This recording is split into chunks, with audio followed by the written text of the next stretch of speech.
जिस दिन सोमवार की अष्टमी हो, बहुत तकलीफ है और नहीं हो रहा काम, बहुत दिनों से लगे हो नहीं हो रहा, हरा मूंग ले जाओ।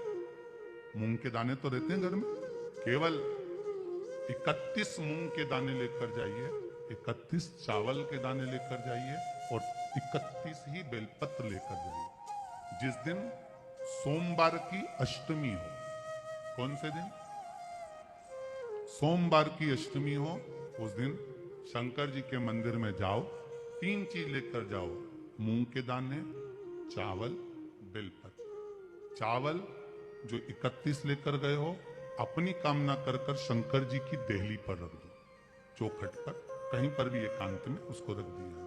मूंग के जो दाने लेकर गए हो 31, वो नंदी के पास में, जो नंदी का पांव ऊंचा रहता है उस पांव के पास रख दीजिए। और जो 31 बेलपत्र लेकर गए हो, वो 31 बेलपत्र अशोक सुंदरी वाली जो जगह है, शिवलिंग, ये जलाधारी जहां से पानी बहता है, उसके बीच में एक मोटी सी लाइन होती है, जो शंकर भगवान की छोटी लड़की अशोक सुंदरी का स्थान है। शिव जी के 13 बच्चे हैं, 13 बच्चे में सबसे छोटी लड़की अशोक सुंदरी यहीं पर विराजमान होती है, जहां से पानी नीचे गिरता है। प्रत्येक शिवलिंग के सामने एक मोटी सी लाइन होगी, उस मोटी सी जो लाइन है अशोक सुंदरी, वहां पर जो 31 बेलपत्र लेकर गए हो, अपनी कामना कर कर पीला चंदन, लाल चंदन लगाकर उस पर समर्पित करते जाओ। उसकी डंडी जहां से पानी बहता है उस ओर होना चाहिए। आप निवेदन कर कर देखो, एक सोमवार की अष्टमी पर कर कर देखना, दूसरी सोमवार की अष्टमी आएगी, अपने आप आपका काम हो गया होगा। बाबा से निवेदन तो करो, क्यों भटक रहे हो? कभी सोमवार का दिन हो, क्योंकि शंकर जी को सोम प्रिय है, सोमवार का दिन चंद्र का वार शिव जी को प्रिय। बेलपत्री के वृक्ष के नीचे बैठकर हाथ में एक बेलपत्र का पत्ता रखकर आप पंचाक्षर मंत्र नमः शिवाय, ओम नमः शिवाय, या श्री शिवाय नमस्तुभ्यम, या महामृत्युंजय मंत्र का स्मरण कर रहे हो, पर डंडी का भाग अपनी ओर, बेलपत्र की बीच वाली पत्ती का भाग बीच वाली उंगली की ओर रखकर अगर आप स्मरण कर रहे हैं और अपनी कामना कर कर बेलपत्री के वृक्ष के नीचे बैठकर उस पत्ते को सम्मुख रखकर बाबा से विनय कर कर एकांत में उस बेलपत्री के वृक्ष की छांव में, बेलपत्री के वृक्ष की छांव आप कामना कर कर उस पत्ते को शंकर भगवान के ऊपर समर्पित कर रहे हैं, तो ये जानकर रखें कि पार्वती और शिव का मिलन करवा रहे हैं और अपनी मनवांछित फल कामना पूर्ण करवा रहे हैं। क्योंकि शिव और पार्वती का जब मिलन होता है, शंकर पार्वती जब एक दूसरे के सम्मुख में होते हैं, शिव और पार्वती जब एक दूसरे के सामने अपने बच्चों के कारण एक दूसरे के सम्मुख में आते हैं, तो उनके चेहरे पर प्रसन्नता का भाव आ जाता है। तो फल, मनवांछित फल की कामना आप जिस कामना के लिए कर रहे हो, विवाह के लिए, नौकरी के लिए, सर्विस के लिए, व्यापार के लिए, रोग मुक्ति के लिए, आप जिस कामना से कर रहे हो, बस उससे कह कभी सोमवार का दिन हो, क्योंकि शंकर जी को सोम प्रिय है, सोमवार का दिन चंद्र का वार शिव जी को प्रिय। जो व्यक्ति बहुत ज्यादा गरीब हो, बहुत कंगाल हो, लक्ष्मी नहीं आ रही हो, बहुत तकलीफ में हो, कर्जा बहुत ज्यादा हो, उसको कुछ नहीं करना। सोमवार की सोमवार शाम के समय बेलपत्री के पेड़ के नीचे थोड़ी सी शक्कर या गुड़ डालकर एक दिया रखकर घी की बत्ती लगाकर जलाकर आ जाओ, अपने आप कर्जा चूकना चालू हो जाता है। कर्जा क्यों? माता लक्ष्मी को भगवान शिव ने कहा था, लक्ष्मी तेरा विवाह मैं भगवान नारायण के साथ कर रहा हूं, तो नारायण के चरणों में तो रहेगी, पर एक बात याद रख, माता पार्वती के नयन अश्रु से प्रकट हुए बेलपत्र के नीचे शाम के समय पर तेरा निवास होगा, तो प्रतिदिन शाम के समय पर बेलपत्र के पेड़ के नीचे बैठकर नारायण की आराधना करेगी। जो तेरे नाम का दिया बेलपत्र के पेड़ के नीचे लगाएगा, उसका घर संपदा से भर जाएगा। महाराज, शिव महापुराण तो यहां तक कहती है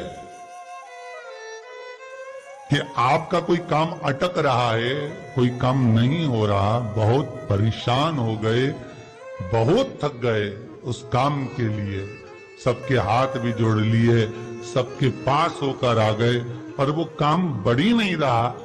तो निवेदन करते हैं, घी के दिए में काली तिल डालकर सोमवार के दिन शंकर जी के मंदिर के सामने तुम रुका जी का नाम लेकर दिया लगाकर जिस काम को तुमने दुनिया के आगे कहकर देख लिया, कर देख लिया, नहीं हुआ, उस कार्य को एक बार दिया लगाकर निवेदन कर फिर जाकर देखना, काम आगे बढ़कर ही रहेगा, छूटेगा नहीं, अग्रणी।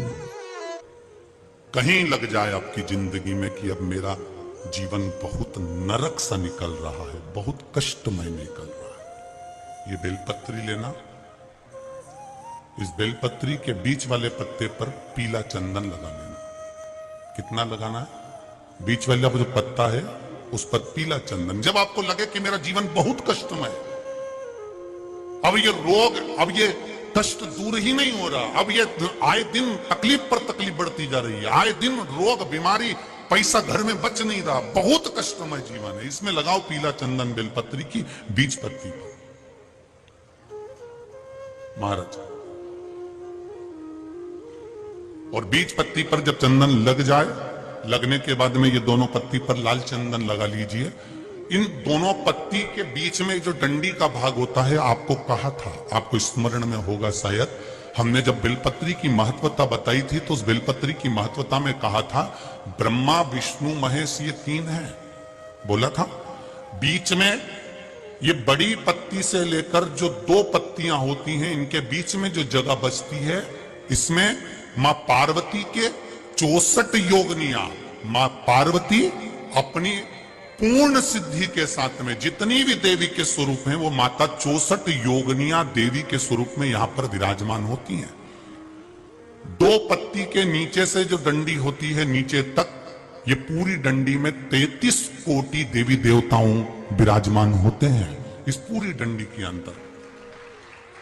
तो ये बीच वाली पत्ती है, ये जो बीच वाली पत्ती का जो भाग होता है, इस पत्ती के भाग में शहद का प्रयोग कर यहां पीला चंदन, लाल चंदन, शहद का प्रयोग कर इसी तरह से पकड़कर ये बेलपत्री की जो डंडी है वो अशुक सुंदरी पर जब आप समर्पित करें तो जहां से जल बहता है उस ओर पर इस पत्ती को चढ़ाकर केवल आपके हृदय की बात कहकर देवाधिदेव महादेव से कोई भी शिव जी का मंत्र, पंचाक्षर, नमः शिवाय, षडाक्षर, ओम नमः शिवाय, श्री शिवाय नमस्तुभ्यम, या महामृत्युंजय मंत्र, जो शिव का मंत्र हो आपके पास में, उसको बोलते हुए देवाधिदेव महादेव को धीरे धीरे जल की धार चढ़ाना प्रारंभ करो। जल की धार जब पूर्ण होने लगे, उसमें थोड़ा जल बचे, तब अशुक सुंदरी पर जो तुमने बेलपत्र चढ़ाई है वहां उस जलधार को चढ़ा। ये प्रयोग आपको केवल सोमवार की अष्टमी पढ़ने पर ही करना है। कौन से दिन करेंगे? जम के बोलिए जरा। सोमवार की अष्टमी पढ़ने पर यह प्रयोग करें और जल चढ़ाकर बाबा से विनती कर उसी बेलपत्र को वापस उठाकर कहीं जलाशय में या किसी पेड़ के नीचे विसर्जन कर दें और एक लोटा जल वहां भी चढ़ा दें। बस निवेदन कर आ जाइए, मेरा बाबा 3 माह के अंदर हाथ जरूर पकड़ेगा और आपको दलदल से बाहर निकाल देगा। फिर निवेदन करूंगा, दुनिया में ऐसा कोई समस्या नहीं जिस समस्या का कोई निदान नहीं। हर समस्या का निदान है, पर निदान किसी दूसरे के पास नहीं, निदान केवल मेरे भोले नाथ के पास में है। आपको अगर किसी समस्या का सफल आनंद चाहिए तो शंकर की शरण में जाओ। आपको सीहोर आने की भी जरूरत नहीं है, आपको हमसे मिलने की जरूरत नहीं है, आपको पंडित प्रदीप मिश्रा के पास नहीं आना, आपको किसी बाबा जोगी के पास नहीं जाना, आपको किसी के बेल भभूति लेने नहीं जाना, आपको तो शिव के पास जाना। जो शंकर की वस्तु है उसको स्वीकार करो, बस शंकर की वस्तु को स्वीकारिए।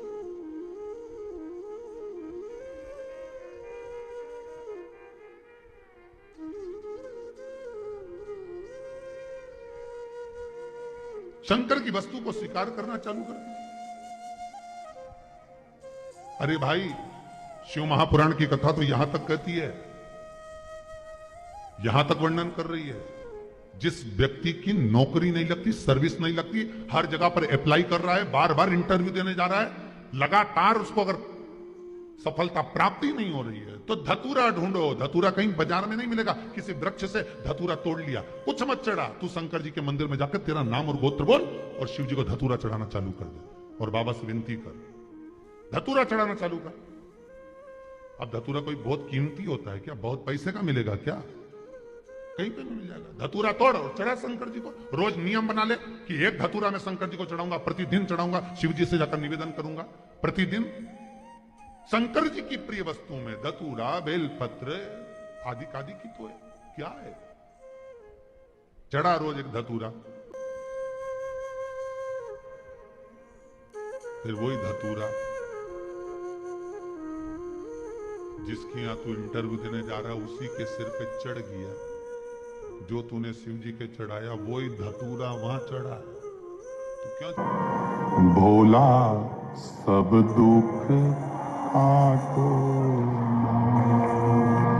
शिव शंकर जपूं तेरी माला, भोले बाबा जपूं तेरी माला, भोला सब दुख काटो,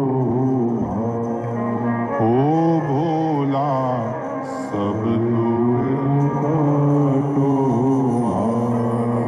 आप उससे निवेदन करेंगे, प्राप्त होगा। शिव तत्व में जो सुख है वो सुख कहीं नहीं।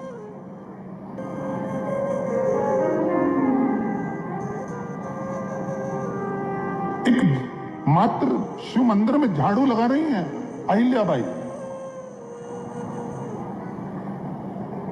साधारण सा भाव है, केवल एक झाड़ू। कई लोग कहते हैं महाराज जी आप कहते हो मंदिर में जाके झाड़ू लगाओ, पोछा लगाओ, तो जो हमने मंदिर में रख रखा है स्वीपर आदि आदि जो भी सेवा करने वाला है, काम करने वाला है, वर्कर है, वो कर रहा है, तो हम क्यों करें? अरे भाई एक बात याद रखना, आप सबसे पूछना चाहूंगा, आप लोग कहते हो कि मंदिर की सफाई जो वर्कर रखा है उसे करना चाहिए, मंदिर की सफाई जो पुजारी रखा है उसको करना चाहिए। मैं आपसे पूछना चाहता हूं कि आपके घर में जो तिजोरी है दिवाली पे उसकी सफाई कौन करता है? नौकर करता है? अरे बोलते तो जाओ। नौकर करेगा? नहीं। वर्कर करेगा? नहीं। स्वीपर करेगा? नहीं। तिजोरी की सफाई कोई दूसरा नहीं करता,